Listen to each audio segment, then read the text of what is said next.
This is the Horse Radio Network. Greetings, everyone. Coach Jen here, and thanks for tuning in to Horse Tip Daily, episode 1344, where we learn about how to keep rodents from moving into your barn and what to do if they already have. And we'll get right to our tip after this from Wintec Saddles. You and your horse can enjoy all the benefits of a lightweight, splash-proof, durable, and easy-care Wintec saddle, featuring world-leading innovation for your horse's comfort and performance, the Care Cushion System, and the revolutionary Easy Change Fit solution. It's easy to see that Wintec is as serious about your performance as you are. Whether simply enjoying time together with your horse or competing at any level, there's a model in the range for you. Stop by your local retailer and have a sit in a Wintec saddle, or find out more about the new and improved Wintec Specialist Conformation Saddles at wintecsaddles.us. That's wintecsaddles.us.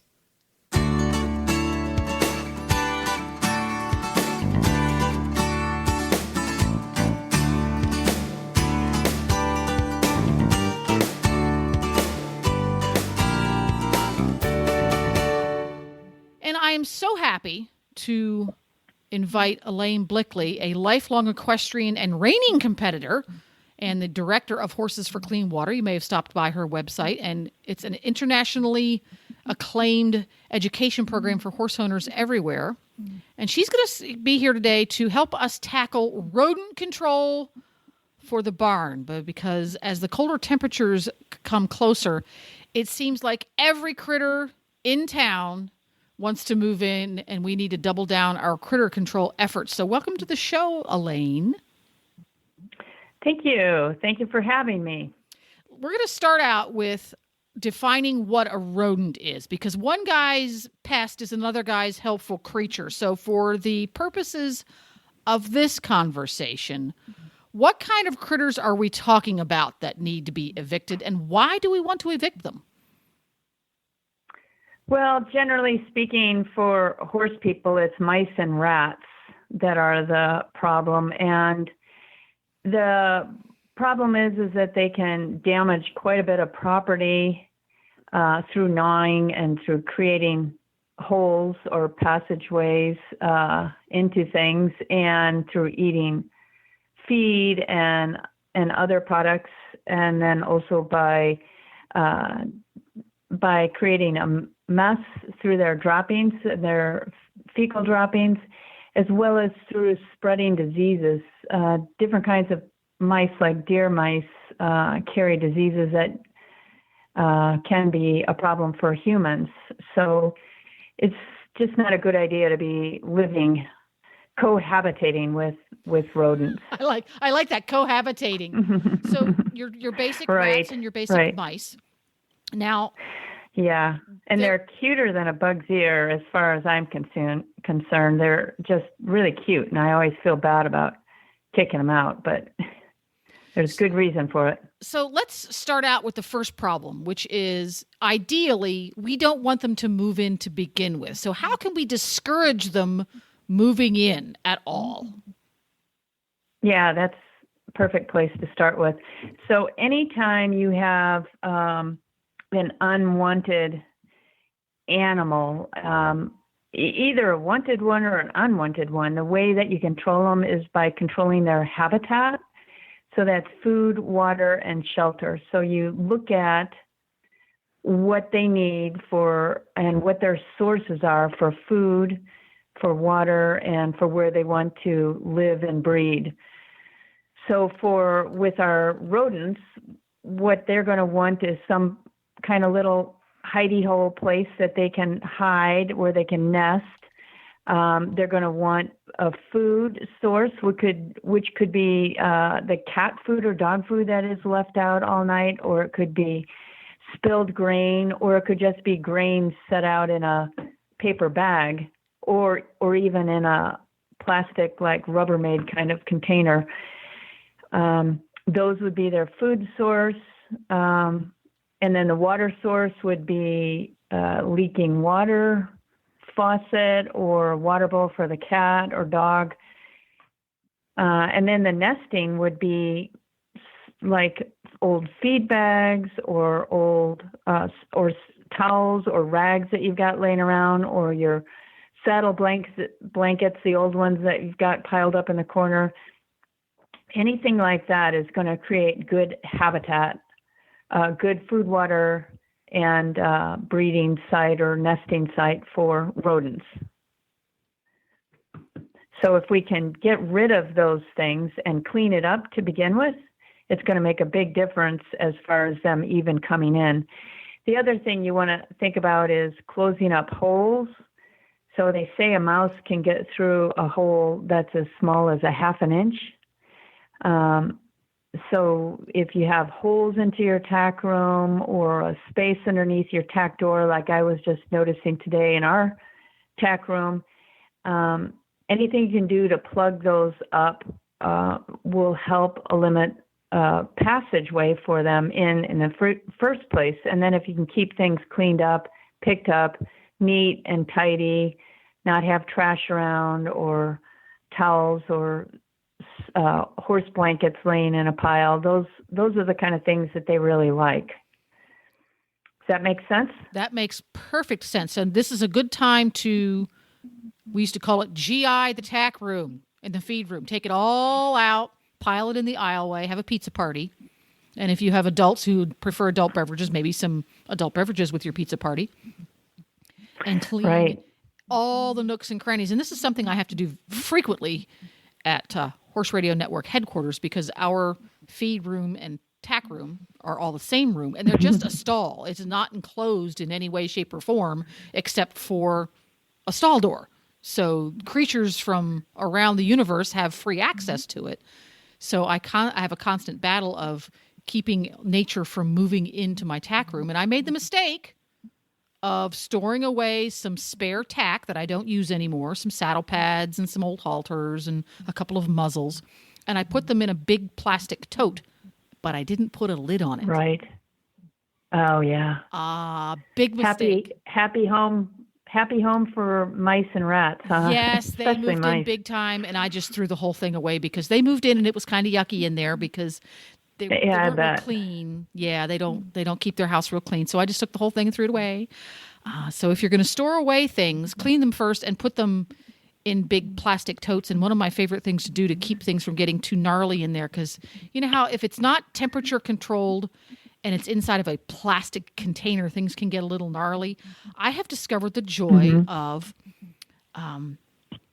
cedar chips or cedar shavings or cedar. It looks like sawdust, but it's cedar. And I throw a couple of handfuls of that in with it, and it helps keep things from getting too awfully nasty. Or you can buy online, you can buy those little packets that help keep things dry, and you can buy them in bulk. Handy way to do it, too. So we're cleaning up now. Yeah, that's a good idea. Give me an idea. I have a feed room. I feel like I keep my feed room pretty clean. Will little tiny bits of feed, like, half a dozen kernels of feed spilt and piled up behind my shelf every day, is that enough to attract a mouse? Yeah, totally.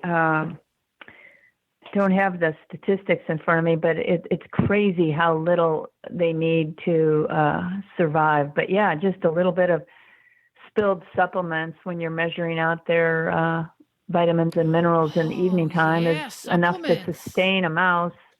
Yeah, and their reproduction rate is just crazy fast. And you can have a pretty large colony of mice in no time with starting with a couple. There you go. I laughed the first year we were here in Florida. I got some mice move into my feed room in the fall when it started to get chillier. And we laughed about it because they had broken into my flax seed container that I had the mice with the shiniest, softest coats anywhere in Florida. Yeah, totally. That's funny. Yeah, so what you want to do is put everything in metal containers. So like at our barn, we have garbage cans and all my borders. We have our food supplements for the horses all in garbage cans, labeled garbage cans. And then all of our boarders have the same thing. They have to bring their own garbage can for their supplements.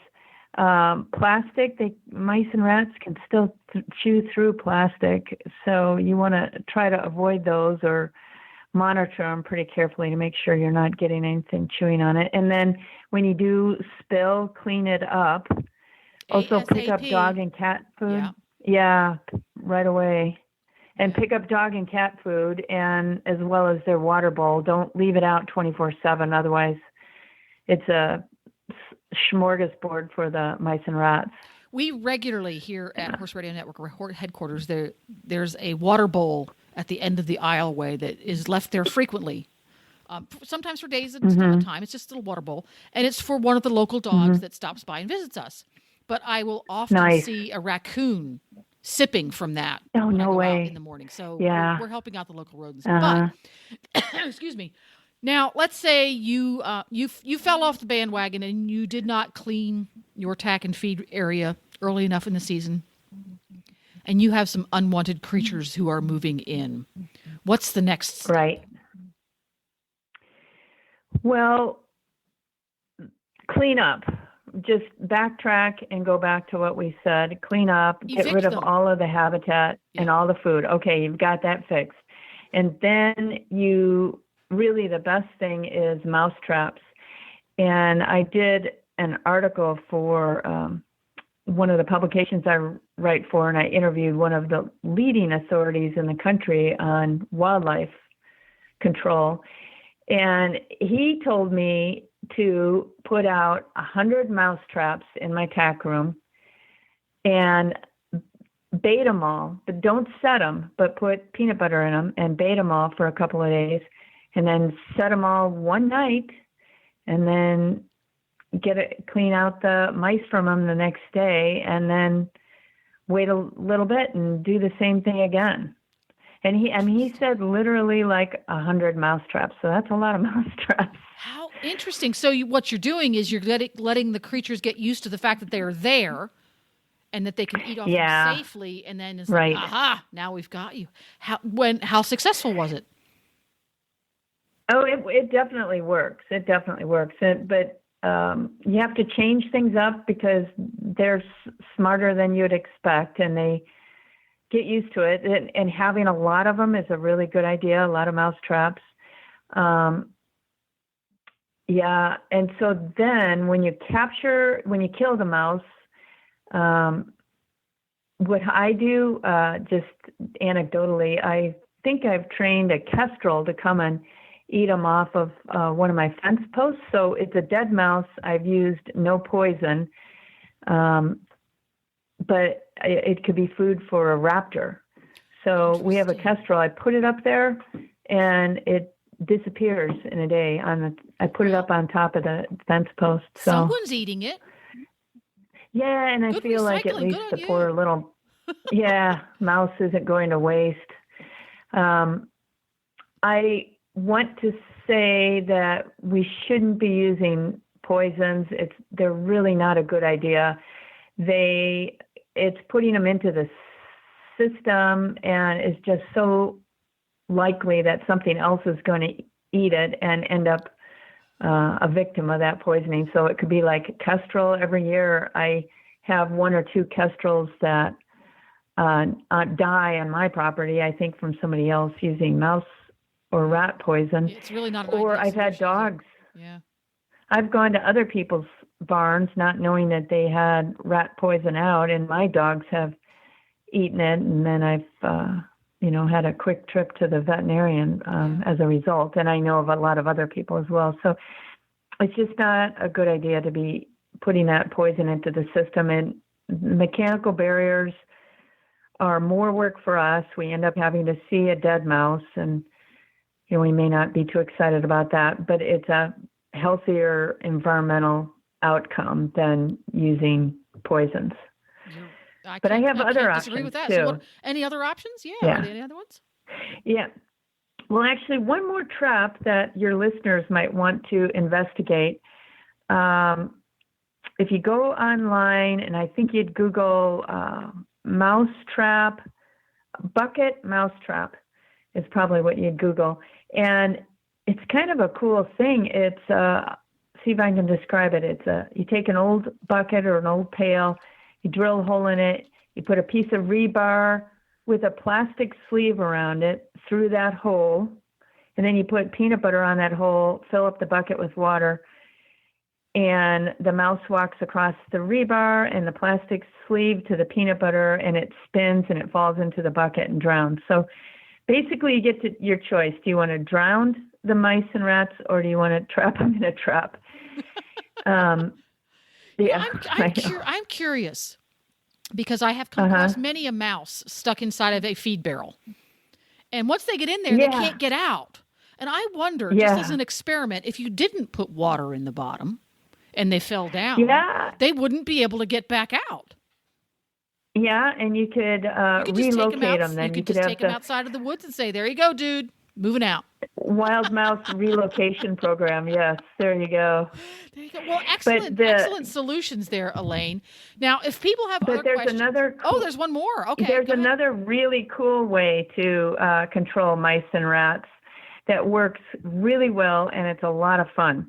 And that is to invite a barn owl or kestrels to your property. So barn owls are excellent at hunting mice and rats and rodents.